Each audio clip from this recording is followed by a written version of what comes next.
Good morning guys. তো আজকে আমরা কোথায় যাচ্ছি তোমরা কি কেউ গেস করতে পারছো? হ্যাঁ, তো আমি ভিডিওতে তোমাদেরকে বলবো আমি কোথায় যাচ্ছি। এটা মানে যখন হয়েছিল এটা 1981-এ হয়েছিল। আর এদের 5টা ব্রাঞ্চ আছে। তো তাদের মধ্যে কালীঘাটে যে ব্রাঞ্চটা আছে, তো আমি আজকে ওখানে এসেছি। তো তোমাদের আজকে ওইটাই দেখাবো।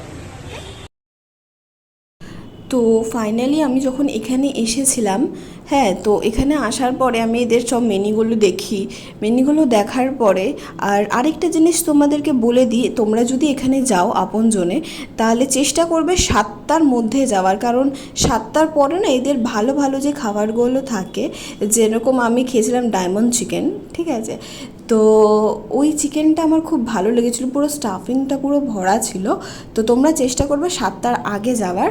আর দেখো, আমি এটা ফিশ চিপস নিয়েছিলাম, এত টেস্টি ছিল, এতই টেস্টি ছিল। আর সবথেকে বড় কথা যেটা বলার তোমাদের, এদের কিন্তু 5টা আউটলেট আছে বিভিন্ন জায়গাতে কলকাতাতে। হ্যাঁ, তো এটা আমি কালীঘাটের আউটলেটে গেছিলাম।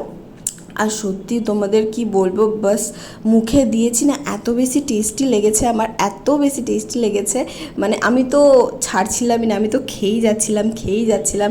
আর জাস্ট ওয়াও আমার এত টেস্টি লেগেছে। আর দেখেছো আমার গোলুমোলু হাজবেন্ডকে, খালি আমার ভিডিও করেই যাচ্ছে।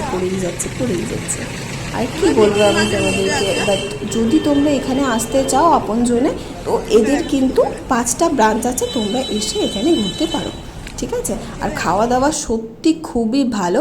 ফাইনালি আমরা খেয়ে দিয়ে বেরিয়ে পড়েছিলাম, ঠিক আছে। বেরিয়ে পড়ার পরে ভাবছিলাম কি করব, বাট কিছু করার ছিল না, দেন বাড়ি চলে গেছিলাম আমরা।